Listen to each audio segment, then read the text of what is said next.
Hey guys, I'm Joe Klemczewski. Welcome back to Contest Prep University here with Adam Atkinson, and we are moving through our series on the contest diet ladder. Last time we talked about meal timing, meal structure. Now I want to hit some of the quality issues of food because that goes hand in hand. And Adam and I were talking off camera a little bit about one of the first things is the thermic effect of food. We mentioned that when we discussed fat and how that has a low thermic potential, but it's one of the reasons why protein is the first rock to put in the jar, so to speak, and get exactly what you need there.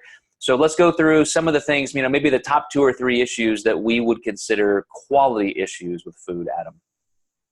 Yeah, so I had a great email this week. I had a girl, she sent me her daily logs. We couldn't figure out why she wasn't losing. A lot of her food was coming from eating out. And she was a little bit crushed because I said, I don't think we can do that and, get the results and maintain the pace we want. And she said, I thought I was a macro dieter. And I said, you are still, but you have to understand that that chef just does not care if he is within, a nuance of a gram of your nutrition. So it really comes down to not that you can't have that sub, but maybe it's actually higher calories than you think. So I made sure to tell her you can still macro diet, but there's an issue with the variance in the quantity of what you're eating.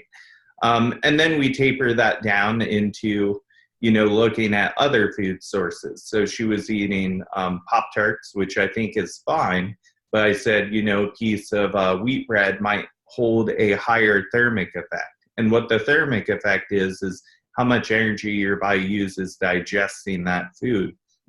So since she has a slower weight loss pace, I think it's really important to present that to her as an option for potential faster progress.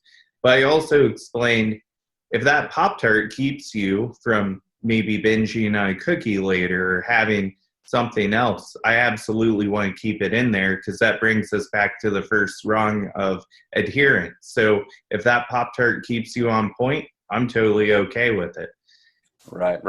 And it's a good point. We could go into the science very deeply on food quality, but I would just challenge people because everybody kind of needs to learn for themselves. Just try some different foods, try sticking to greater whole food, higher quality. You may not even understand all the phytonutrients and the things that are in there versus all of the artificial additives and fillers in processed foods that are making a difference, not only in how you feel, but in truly that accuracy of the macronutrient count, the calorie count that you are recording. So just like your client, Adam, I would say there are so many missteps that are highly possible the further you get away from whole food that's measurable and way more accurate.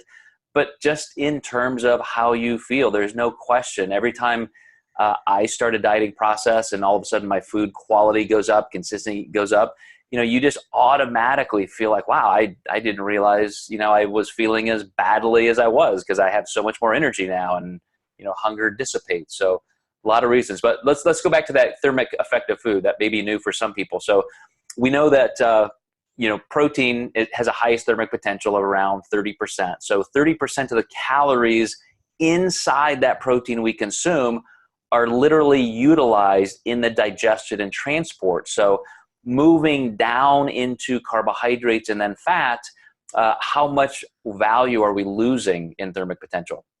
Yeah, quite a bit with fat, but then with carbs, we're getting a good thermic effect from those as well. And then going back to our macro setup, that's why, typically with us, you're going to see protein and carbs higher macronutrients than fat, especially if you get into saturated fat. If we're just talking about fat as a whole, saturated fat can really impact somebody's prep pretty negatively. Yeah, so just like I said, about 30% thermic effect from protein, 3% or less from carbs. So that's quite a drop, like you said, in that, or from protein. And then carbs in between really do depend on the complexity. So a really simple carb may give you an initial little kick of thermic effect, which is nice, but then it's gone. Whereas a complex carb, like you'd mentioned, that whole grain bread, takes longer to digest, and that mechanical action of digestion is what creates that heat loss, that thermic effect. So a lot of other things we could talk about in terms of quality, guys, but just stick to the basics. Know that when you're trying to achieve a goal, there are probably going to be easier, better, healthier ways the closer you stick to whole foods, just with that quality mindset. So we're going to move on. We'll see you next time in Contest Prep University as we move up the contest diet ladder.